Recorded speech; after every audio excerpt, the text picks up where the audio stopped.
The Guardians inducted Manny Ramirez into the team Hall of Fame over the weekend. Should they have just signed him to finish out the season? You are Locked On Guardians, your daily podcast on the Cleveland Guardians, part of the Locked On Podcast Network, your team every day.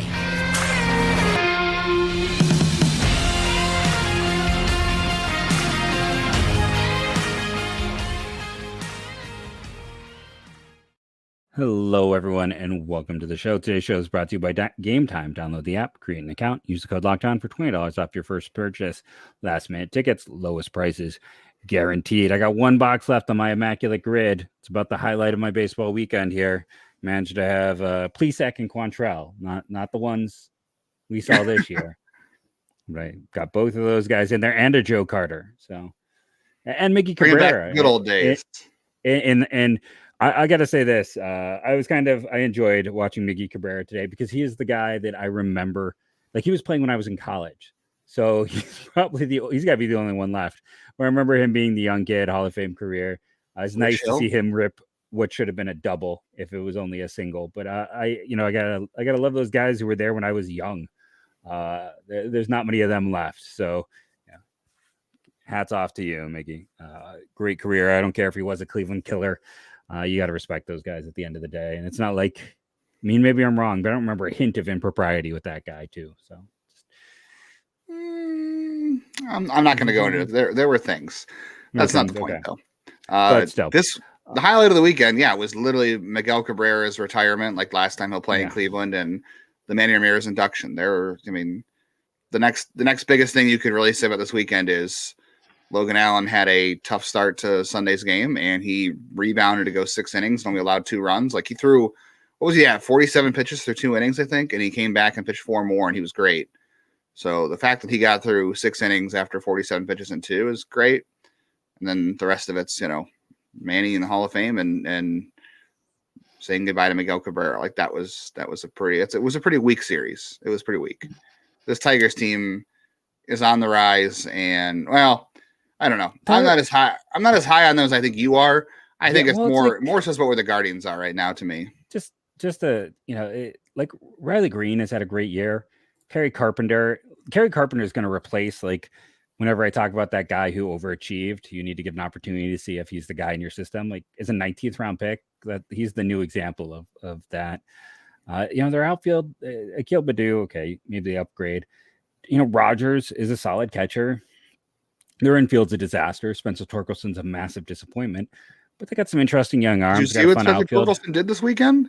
He did, but he's had a great month of July too, or July and August. I mean, maybe he's turning it around, but he has been for a top overall pick. It's been a disappointing. What does that say about this weekend then? If he's a disappointment, because he absolutely torched the Guardians. Well, it's funny. Like, the first inning struggles with this team seem to keep occurring, but here's the thing. Like, that's my new line that I need to cut out. Everyone still complains. We have so many people in our comments, so many people on Twitter, like, oh, they gave up the season. When you lose 3 series to the Tigers, you were never going anywhere. Like, they're 6 games back. We've had someone every day. I think Bill Stearns is the person who's like, oh, you can't say when there's only 4 games back. It's like, no, you can, because the 4 games back of a bad division. You're 4 games back of a team who's also flawed team. And again, the Tigers are, had I think the 6th worst record in baseball coming into the series. They've now obviously improved it, but this team was not good. And especially when Naylor went down, when Naylor went down, the offense went away. I pulled up, like, over the last 30 days. If you want an OPS over 700, that's like my minimum. You've got Rocchio, you've got Arias, you've got Quan, and you got Jose. Jose isn't even playing really well of late. Like, no one is hitting. No one's doing anything. Andres is over 700. Feels like every time Andres has 5 good games, he then falls in the crapper again and struggles. Like, he cannot put anything together consistently. This team has been inconsistent all year. They've still only swept 1 series. They've only been swept twice, but they couldn't get anything together. All year, this felt like a team that struggled with fundamentals, couldn't take advantage of new base running rules, couldn't find any consistency. And we saw it again this weekend. This is a team that, I mean, Saturday they should have won. How many times did they get the runner at third with less than 2 outs and they couldn't get him home? Now, how many times did this team just give away at bats? How many times did the bullpen come in and stink it up? It is a team that has looked, I mean, they've looked like a bad team most of this year. There's not been too many stretches where you felt good about this team. And for as much as people want to be like, you know, things are getting mailed in or whatever, they're athletes. If these are guys who are mailing it in because the front office sold, like, they might be mad, but anyone who would quit on the season, you're already screwed, because if this whole team is a bunch of quitters, then they were never going to go anywhere anyways.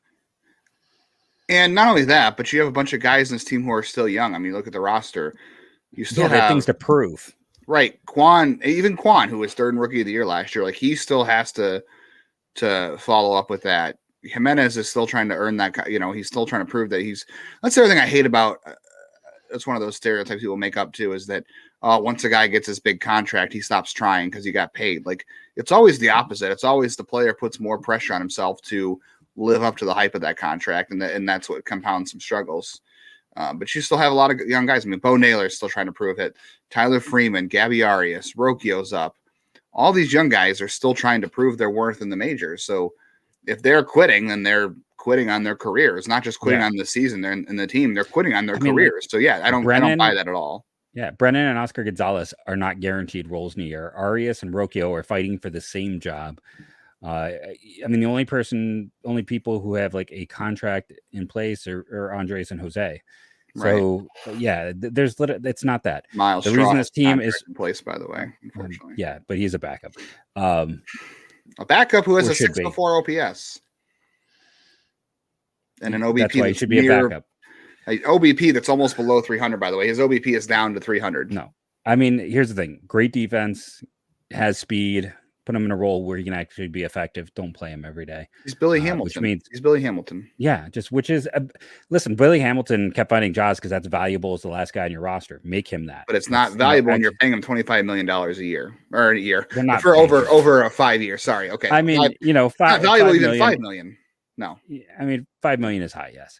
But for this club, as you go, yeah, that's the saying. It's high. Yeah, I'm not disagreeing with you, but it's just in general, this is a bad team. Like, the starting pitching has been great. The bullpen has been so inconsistent. In the offense, again, it's the problem that everyone has taken a step back offensively outside of Jose and Naylor, who's hurt. And then none of the young kids have really stepped it up. We haven't had anyone who was like Oscar a year ago. We haven't had anyone who was like Quan a year ago. We haven't had anyone who has been a plus offensive performer. Instead, we had plus pitching performances from the rookies, but it's just a bad team. And it's a team where a lot of players regressed. And it is, even saying that, you know, a week ago when you and I were texting, I sent you the data for these two offenses. They have literally across the board almost identical offensive production from a year ago. But the changes, the league is different. What was last year a 99 weighted runs created offense with virtually the same lines is now an 89. Because with the change in base running and everything else, teams are scoring more. They're getting more across. But Cleveland's base running has gotten worse with the rule changes.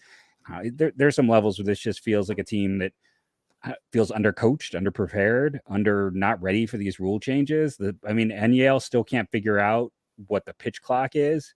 And he was in the minors when there was one. This team felt like either some guys came in believing their own hype, or some guys weren't prepared, or everyone were caught with their pants down. But right now, watching this team, it's hard to feel like anything else than this team came in not ready for what is baseball now. The starting pitchers haven't felt that way. Obviously, and the starting pitching is the only thing you really have that's a positive. Yeah. As far as the second half is concerned, I think these are two things that stand out to me the most. Since Josh Naylor's last game, here's Jose's batting line. He is hitting over 59 play appearances, not including Sunday's games. He is hitting 208, 288, 283 for a 571 OPS. That's a 45 WRC plus. He has 0 home runs and 4 doubles. He has 3 RBI.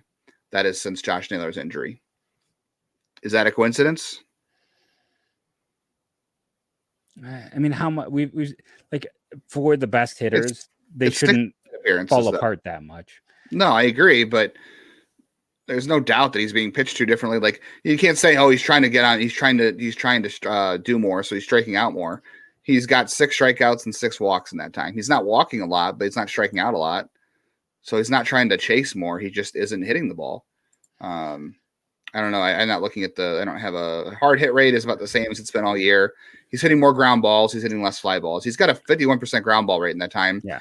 Which is always going to lead to issues.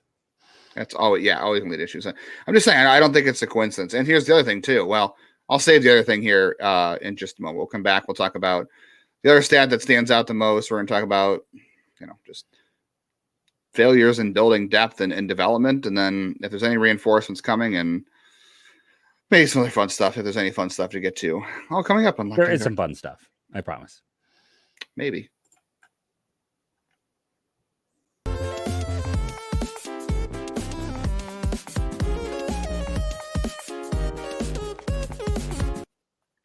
Maybe there's fun stuff coming up here as fall approaches. If you're going to any football games, maybe college football, the NFL, don't stress about buying tickets to any of those fun events, though. You can browse the Gametime app and you can find deals on tickets right up to the day of any event.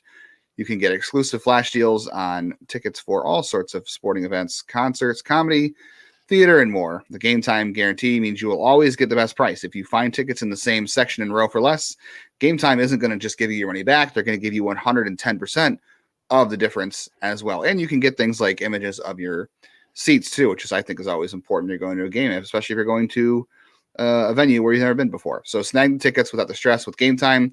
Download the Gametime app, create an account, and use code LOCKDOWNMLB. You're going to get $20. I'm sorry, LOCKDOWNMLB. You're going to get $20 off your first purchase. Terms apply. Create an account. Redeem code LOCKDOWNMLB for that $20 off. Download Gametime today. Last minute tickets. Lowest prices guaranteed.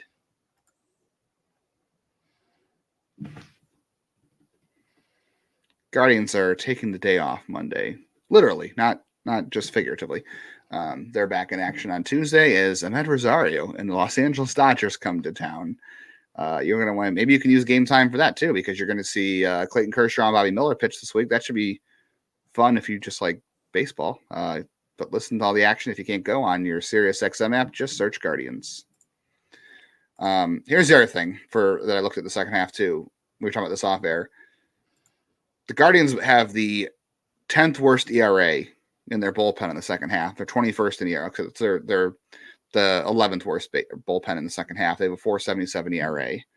That's not good. You cannot have a bullpen that's near the bottom 10 in ERA, and they're tied for 20th, by the way, not 21st. So they are tied for 20th before Sunday's games. You cannot have a bottom 10 bullpen and a bottom 10 offense. Like, that's the other thing. The offense was mediocre a year ago, right? They got by with a mediocre offense because they had a average. Top 5 bullpen. Yeah.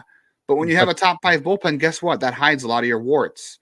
And the bullpen's not doing that right now. I mean, you texted me the other day about all the outings that Nick Sandlin and De Los Santos and Morgan and Henches, all these guys are giving up runs in like a majority of their last few appearances. Like they'll go 3 or 4 games, they don't give up a run. And then it's like the next 2 or 3 and 4, they allow a run in a row. And then even Class A has been more hittable this year. Like, you can't have a bottom 10 bullpen. So if people are saying that this team, quit because of the trading deadline or whatever, the bullpen is still full of the same guys that were good a year ago. Now, it's foolish to believe that a bullpen is always going to be as good as it was the year before, because that's never been the case in history outside of, very few times. But the bullpen didn't, could a bullpen always use help? Yes, a bullpen could always use help.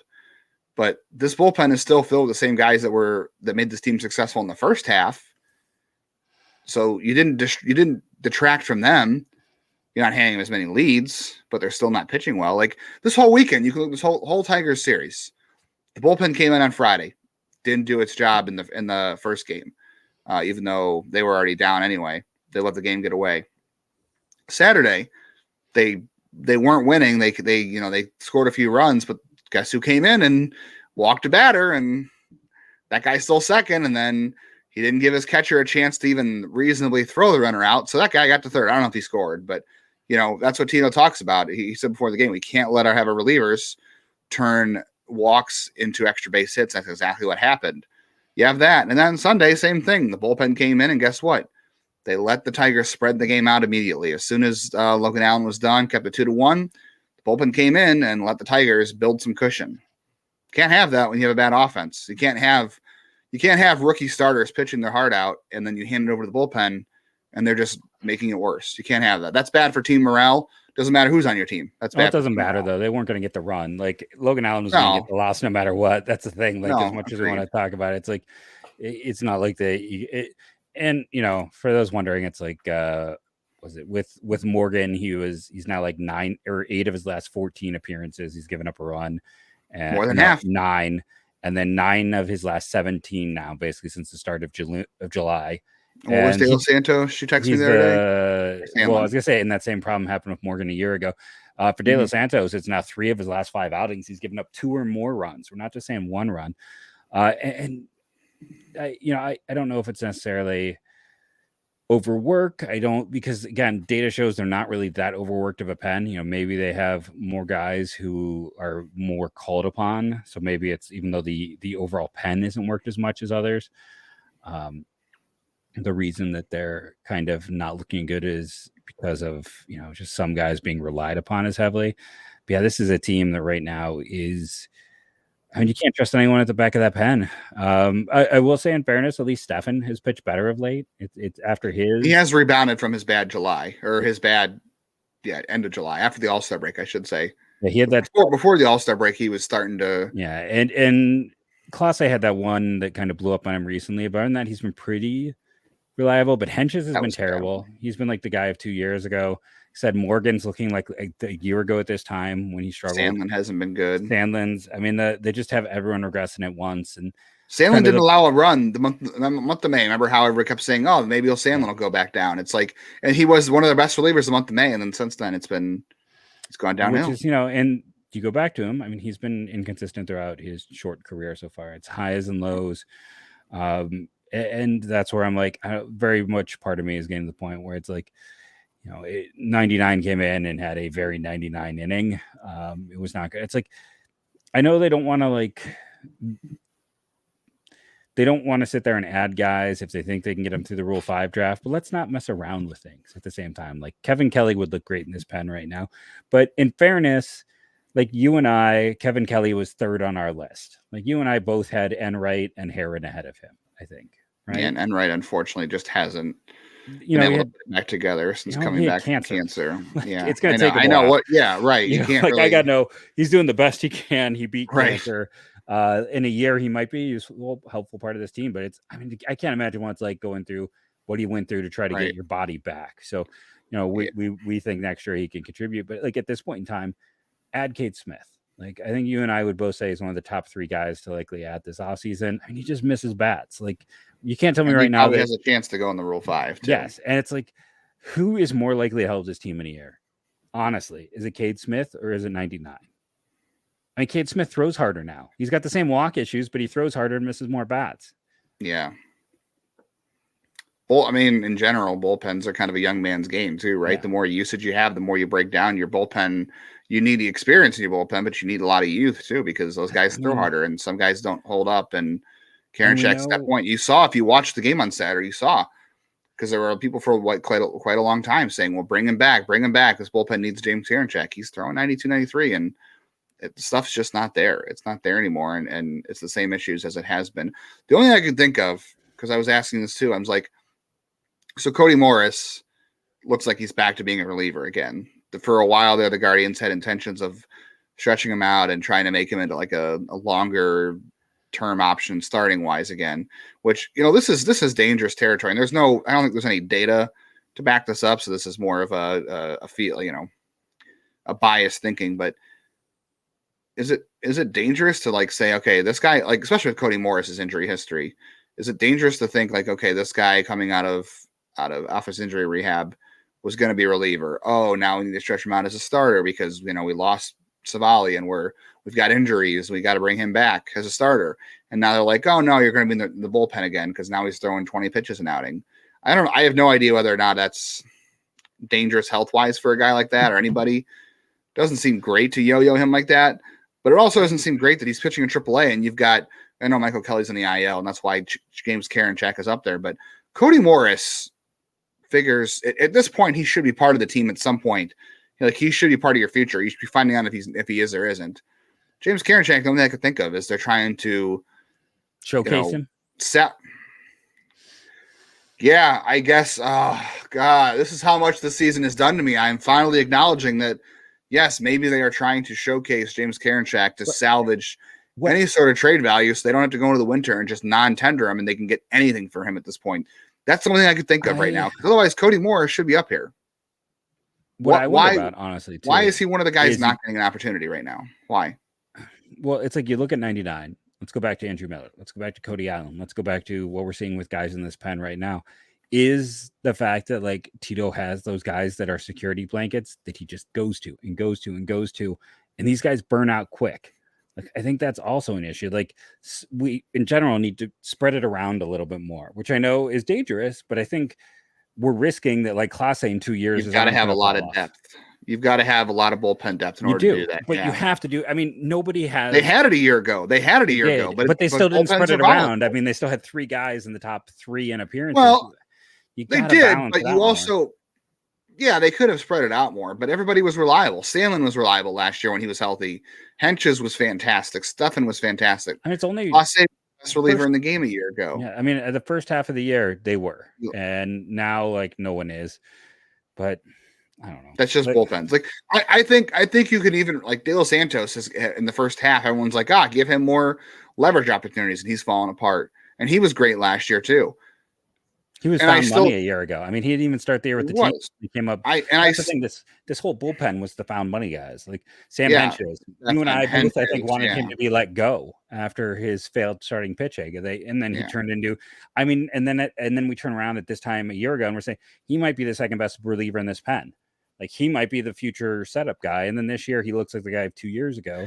I'm willing to give Henches a bit of a mulligan because anytime a guy has injuries in spring training, like I always feel like they're behind the 8 ball all year. Like it's one thing to get an injury in the middle of the season. I feel like you get an injury in spring training, you're always trying to play catch up and you're always trying to make up for lost time and always trying to get yourself back on track. So like part of me thinks there's some of that in there.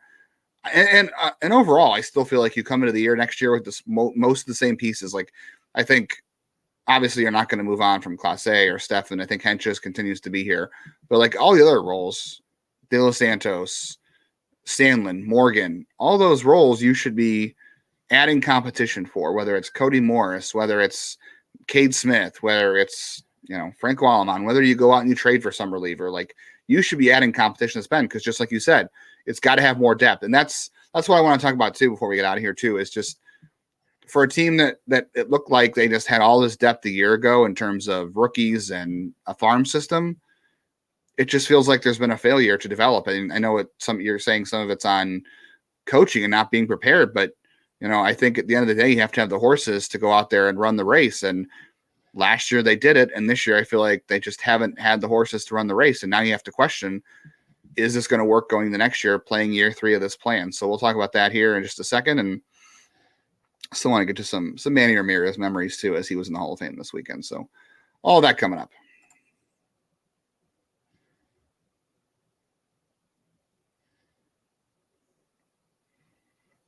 Don't worry about the Guardians on Monday, but on Tuesday, you should go back to worrying whether or not they're going to be able to tank enough to get to Nick Kurtz in the 2024 draft. And you can listen to do that on Tuesday on your SiriusXM app. Just search Guardians. Where are we at right now, Jeff? Where are we at in the tankathon? Have you done a tankathon yet? I think we're still 11th because they, had an okay run when I was looking today. It's going to be hard. I mean, Detroit is 8th. They're 11th. So, I mean, they would be 11th overall. They're currently tied with San Diego for record. I mean, the Yankees are soon going to pass them. They might be my new hashtag. Angels. Hurt for Kurtz. Hurt for Kurtz. There's no chance that they're getting high enough to really get a good percentage at it. But then again, Nick Kurtz isn't going to go 1 anyway. So probably go somewhere like 8. He's the first baseman from a school that's the single greatest offensive performer in Wake Forest history is Stuart Fairchild. I believe. You wanted Brock Wilkin, didn't you? You wanted Brock Wilkin, didn't you? I did, and I'll give Kurtz a chance when I see him next year. But like that's the thing. It's like, I saw a little. He hits for way too much power for Cleveland to draft him. Let's be honest. He hits the ball with the fence. Can't have that. If he starts hitting more singles back up the middle, Ralphie Velasquez is lofting the crud out of it. I mean, I want to talk good launch angles and here's my hot take. What we've seen with Ralphie Velasquez, he is not the top catching prospect for the Cleveland Guardians because that bat is going to move too quickly for him to stay behind the plate. Yeah, and he won't be up until 2028 because everybody else this week is moving all their players up. A 17-year-old Ethan Salas is now in Double-A for San Diego. Dylan Cruz should have started in Double-A. Double-A, I agree. There's talk about Jackson Holiday coming up. The Reds keep promoting dudes. The Padres promoted a ton of dudes. Parker Meadows is up with Detroit. We do want to have a quick conversation about George Valera. He had a good week, and we can talk about that too. But overall, I just wanted to his performance. Yeah, we're looking at 2 games here. I don't know. Just overall, I feel like last year we talked about how many rookies made the majors, and then like it was like, hey, and all the best rookies haven't even debuted, right? Because last year it was Freeman and Arias had full-time play, had some moments last year. But it's like you were waiting on the pitchers, which we saw this year outside of Valera and Naylor. Valera, who just, again, can't keep it together. Right. But it just felt like a year ago we were talking about how, you've got Will Brennan right now, and you've got Kwan, and you've got Valera, and then, you've got Bo Naylor still coming. You've got other, you still have Arias and Rocchio hasn't debuted yet. Like there's a bunch of guys last year in the pitching. We talked about how all the blue chip prospects hadn't debuted. And obviously we're not sitting here saying like, oh, it's time to give up on any of them, because it's not. And that's the thing. Again, the pitching guys came through this year. And that was, you go back to our top 10 lists, and we had 3 arms in the top 5, and one was Espino. And Allen was probably our 4th arm universally. We debated Cantillo higher. So I don't want it to come across as like just this universal failure. Rocchio's been okay. It's just when you look at the guys who haven't, Bo Naylor has stunk offensively. Let's just put that out there. He was our number 1 defensively. He's had moments too where he has been very raw, below average. We're seeing why they were not rushing him up. He has looked like a guy who needs time, but that's, I'm not giving up on Bo. I know there are other people. Oh no, absolutely not. No, he's playing like a rookie that wasn't ready to start the year. And he's still, I'm not saying he's ready now. I mean, I'm not saying I want to send him back to AAA, but he's playing like a rookie, and he's playing like a guy who wasn't ready to start the year for a reason. Everyone's like, he should be up. You're seeing a guy who clearly shouldn't have been up. Why, yeah. It's like, we're all those people who are telling us he's ready all off season, getting mad. When he had a good game Saturday. He had a couple doubles. I think he had 3 hits overall. So you still see flashes. Not like we're saying, he had 2 or 3 doubles. He had a great week. He had a great game on Saturday, although he shouldn't have thrown that ball the second that Karinchak, screwed him on, but that's neither here nor there. I mean, the throw was, you got to eat that throw. You got to eat that ball, but it's it's there's still no point in throwing that. He never had a chance anyway to begin with. Yeah, there's no, and I don't know. You got to know that. You got to know your pitcher and be like, okay, I'm not gonna. There's no point in throwing this. That guy is just going to be able to steal the space. Yeah, and even going back a year ago too. I know I'm going to bring up the conversation everyone loves about Nolan Jones and Will Benson. You had those guys this time a year ago, so it felt like there was so much prospect depth. There were so many guys. Didn't know where they were all going to play. Didn't know how you were going to utilize them all. Like, look at the Cincinnati Reds. Everybody they've called up hitting wise, and also they play in a bandbox too. So I can't verify whether or not these rookies are playing as good on the road as they are at home. But either way, they're calling up all these prospects that can hit, and they're coming up and producing. Christian Encarnacion Strand may not have a defensive home, but he had a walk-off home run the other day. Benson has, played against lefties or righties only, which is the right role for him. Nolan Jones is playing great in Colorado, and he's playing great on the road in Colorado too, not just at Coors Field. But like you had all these guys a year ago, and now it feels like you don't have as much to rely on, right? The depth isn't there. That's why that's why you're playing out this year. Right. And that's why you're playing Cole Calhoun. You're playing Ramon Laureano, and you should not be the Guardians. Why a year ago were we talking about how this is the youngest team in baseball and development not being linear, and why they are on the rise, and the good farm system and all this depth they had prospect wise. And now you're playing Cole Calhoun and Ramon Laureano at the end of the season. That's a problem. That is a failure on development. It's a failure on building depth. When you get to this point in the season and you expect to contend and you're not, and you have this great farm system, and you've been relying on these prospects for years to come out and break out and bring you back into your window of contention. And I'm not saying it's not going to work long term. It's not working this year. There's still a lot to be determined, but it's a failure that you don't have more depth and you don't have development going on where you have to sign Cole Calhoun, who didn't have a major league job all year.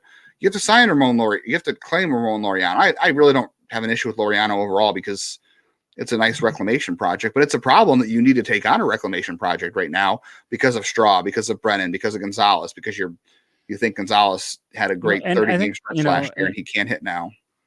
And that's also kind of the problem, like on varying degrees or levels. That Brennan, we maybe got overhyped after what was essentially one strong year in the minors. Like before that, it was, he was fourth outfitter type. Yeah. Before that it was four. And then we had that big year and, and it's also balancing out like what happens in that AAA park. And then Oscar Gonzalez, we all knew he was going. Like anyone who paid and there's a big gap right now. There's a big gap right now between major leagues and AAA. There is. Yeah. So you acknowledge that. And again, development not being linear. These guys are still young. So I'm not saying they're not going to work out, but I'm saying that I guess I'm saying overall, just it's not good. The development certainly isn't being linear this year for them when you have to bring on two guys like that at the end of the year. And it looks when your lineup is, and this is part of the Josh Naylor injury too. We were texting about this. When your lineup has Cole Calhoun, Oscar Gonzalez, and Ramon Laureano as your 3-4-5, that's not a good look when you won a division a year ago. It's not, especially when you're in the middle of this plan where you feel like you're living and dying with these prospects, leading you to the next division title again. It's not a good look. And it definitely speaks to things not going right this year, both health-wise and developmentally with your prospects. We didn't get time to talk about some minor stuff about call-ups, but I think tomorrow on the show we'll talk about call-ups in general across baseball and in the system and just that, system movement overall since there's no game. Really quickly wanted to say too, I know we're already a little bit over. I enjoyed the Manny Ramirez Hall of Fame induction. That was a lot of fun. I think the guy should be in the Major League Baseball Hall of Fame. And the Guardians should just sign him. Why not? I would take Manny the rest of the year as kind of a publicity stunt at DH over Cole Calhoun or over Oscar Gonzalez. And Cole Calhoun, in fairness, has an OPS over 800 in the last 30 days. He's actually been their best hitter. But I hit still one home run on Saturday. There's no valuation for him. I would take Manny Ramirez over Cole Calhoun right now. I would. It's like I said, it's a PR move. It's hilarious and it resets his Hall of Fame clock. And I think he could run into a couple of home runs. Just be fun. I will say at the end, I thought, I don't know. People are not happy with the Dolan. It's been like that for a long time. He got booed during Manny. They introduced him during the Hall of Fame induction. Again, I kind of think, it is fair. Again, I appreciate that they get out of the way, but at the same time, if you're going to just sink to the level of that low of a payroll, then you're going to rightfully get ripped. Yeah, I agree. I also kind of feel like fans can feel all they want. I'm not going to sit here and tell a fan how they feel, but I think time and place too. Like Hall of Fame induction, one of those things where you're like, all right, I just, a golf clap and move on. Like, Manny gets a raucous cheer. Carlos Baerga gets a raucous cheer. And everybody else gets a great cheer. And you just give Paul Dolan a golf clap and you move on. Like, I don't know. You don't do anything. Complete silence. Freeze him Yeah. out. I don't know. For that kind of thing. Other stuff I can totally understand with. And that's just splitting hairs. Who really cares? You had an interesting comment on Manny too, since we're kind of running over for a second. Well, I see a lot of people comment about him and coaching and I just want to point out, guys who are natural hitters tend to be terrible coaches. Eddie Murray was a great hitting coach, right?